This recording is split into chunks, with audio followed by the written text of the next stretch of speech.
হাত পাখির গান না জানি কেন রে এতদিন পরে জাগিয়া উঠিল প্রাণ, জাগিয়া উঠেছে প্রাণ, ওরে উথলে উঠেছে বাড়ি, ওরে প্রাণের বাসনা প্রাণের আবেগ রুধিয়া রাখিতে নারী।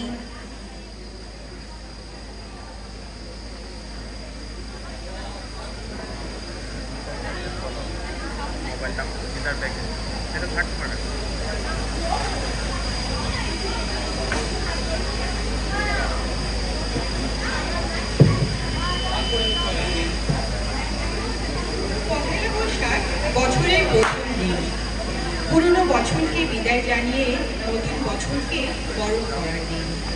ধর্ম, জাতি, বর্ণ নির্বিশেষে সকল বাঙালি এই দিনটি পালন করে থাকেন। পহেলা বৈশাখ শুধু একটি উৎসব নয়, বরং এটি বাঙালি জাতির ঐক্য, সংস্কৃতি ও ঐতিহ্যের প্রতীক।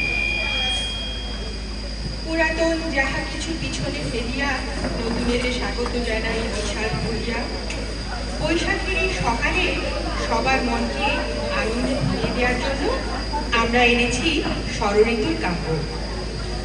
বাংলার ষড়ঋতু এক অপার কাব্য, প্রতিটি ঋতুকে ধরা দেয় নতুন রূপ।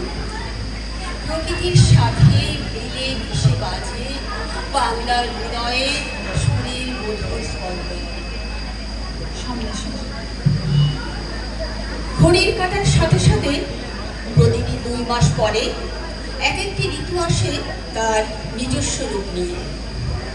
কখনো ভীষণ গরম, কখনো হাড় কাঁপানো শীত, কখনো বা ফুলে ফলে ভরে ওঠে পৃথিবী।